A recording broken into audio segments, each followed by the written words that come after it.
Hello नमस्कार दोस्तों भारत पाकिस्तान सीमा पर तैनात सैनिकों के लिए हर दिन चुनौतीपूर्ण होता है। यहाँ की स्थितियाँ शांति की बजाय हमेशा तनावपूर्ण रहती है। लेकिन कुछ घटनाएं ऐसी होती हैं जो पूरी तरह से परे होती हैं। ऐसी घटनाएं जिनका सामना इंसानी सोच से और समझ से बाहर होता है। ये कहानी एक भारतीय जवान की है जो कि उनकी खुद की आप बीती है, जो उन्होंने महसूस किया था ड्यूटी के दौरान। रात का समय था, सीमा पर तैनात सैनिक अपनी अपनी पोस्ट पर खड़े थे। रात की चुप के बीच कोई आवाज नहीं आ रही थी सिवाय हवा की हल्की सरसराहट के। सैनिक अरविंद कुमार, जो पिछले 6 महीने से सीमा पर तैनात था, आज की रात यादगार रात होने वाली थी।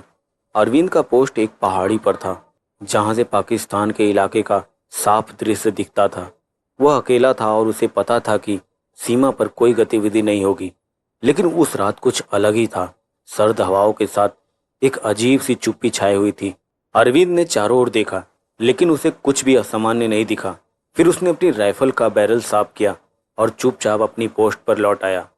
कुछ समय बाद उसने महसूस किया कि उसे दूर से कुछ हलचल सुनाई दे रही है। शुरुआत में उसे लगा कि शायद पाकिस्तान से कोई घुसपैठिया करने की कोशिश कर रहा हो। उसने अपनी आंखें चौड़ी करके देखा, लेकिन वहां कुछ नहीं था। तभी उसे ऐसा महसूस हुआ जैसे कोई बहुत हल्के कदमों से चल रहा हो। अरविंद ने सोचा, कहीं ये मेरी आंखों का धोखा तो नहीं। लेकिन जब उसने फिर से देखा तो उसकी नजरें एक अजीब चेहरे पर ठहर गई। ये चेहरा बिल्कुल इंसानी नहीं था, बल्कि ये धुंधली धुंधली आकृति थी जो रात की चुप्पी में सुलगती सी दिख रही थी।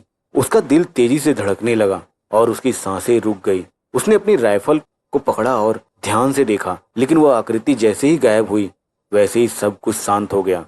अरविंद को यह समझ में नहीं आया कि आखिर क्या हुआ। उसने रेडियो पर अपनी टीम से संपर्क किया, लेकिन कोई जवाब नहीं मिला। यह स्थिति और भी अजीब हो गई जब उसने देखा कि उसके चारों ओर के सैनिकों से कोई भी संपर्क नहीं हो पा रहा था, जैसे सारी दुनिया चुप हो गई हो। उसी रात अरविंद ने महसूस किया कि किसी ने उसका नाम पुकारा था। वो बहुत घबरा गया, इधर उधर देखने लगा, लेकिन फिर भी कुछ नहीं नजर आया।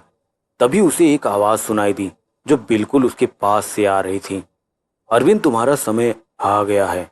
अरविंद डर के मारे कांपने लगा, लेकिन उसने हिम्मत जुटाकर राइफल को ठीक किया और अपने चारों ओर नजर घुमाई। लेकिन कोई नहीं दिखा, सिर्फ रात का सन्नाटा और हवाओं की आवाजें।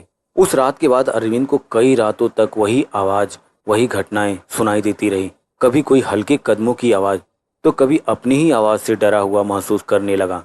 वो समझ नहीं पा रहा था कि ये सब क्या हो रहा है। अंत उसने अपनी आप बीती अपने साथियों से शेयर की। पहले तो वो उसकी बातों को सुनकर बहुत हंसे, लेकिन फिर धीरे धीरे उन्हीं में से कुछ सैनिकों ने भी वही अनुभव करना शुरू किया। उन्हें भी यही महसूस होने लगा कि सीमा पर कुछ और ही हलचल हो रहा था। एक रात जब अरविंद और उसके साथी गश्त पर थे, उन्हें अचानक एक और सैनिक की आवाज सुनाई दी जो उन्हें मदद की गुहार लगा रहा था। वो दौड़ते हुए आवाज की दिशा में पहुंचे, लेकिन वहां एक भी सैनिक नहीं था। उन्हें यह एहसास हुआ कि कुछ अविश्वसनीय घटना होती रहती थी जो उनके समझ से परे थी। कुछ पुराने सैनिकों ने उन्हें बताया कि सीमा पर अजीब घटनाएं अक्सर होती रहती हैं। ये इलाके कभी किसी युद्ध का हिस्सा रहा है और कई सैनिक उन युद्धों में मारे गए थे। कई सैनिकों का मानना था कि इस युद्ध के कारण सीमा पर आज भी उन मरे हुए सैनिकों की आत्माएं भटकती रहती हैं। अरविंद को यह स्वीकार करने में देर नहीं लगी कि वह अकेला नहीं था। सीमा पर कुछ अजीब था जिसे वह समझ नहीं पा रहा था। धीरे धीरे उसने यह महसूस किया कि वह जिस इलाके में तैनात था वह एक भूतिया जोन था। सैनिकों का कहना था कि यह सिर्फ अरविंद के साथ ही नहीं, बल्कि हर सैनिक के साथ होता था जो सीमा पर तैनात होते थे। आखिरकार अरविंद ने उस इलाके को छोड़ दिया और अपनी पोस्ट को बदलने का निर्णय लिया। लेकिन उसके दिल में यह सवाल हमेशा रहता था कि क्या वह अकेला था या सीमा पर कुछ और भी था जो कभी किसी को पता नहीं चला। तो दोस्तों, मैं आशा करता हूँ कि आप सबको यह कहानी अच्छी लगी हो। दोस्तों, प्लीज़ इस कहानी में कमेंट करके हमें ज़रूर बताएं और ये कहानी आपको कैसी लगी। तो प्लीज़ दोस्तों, अगर आप हमारे चैनल पर नए हैं तो प्लीज़ हमारे चैनल को सब्सक्राइब जरूर करें। थैंक यू, धन्यवाद।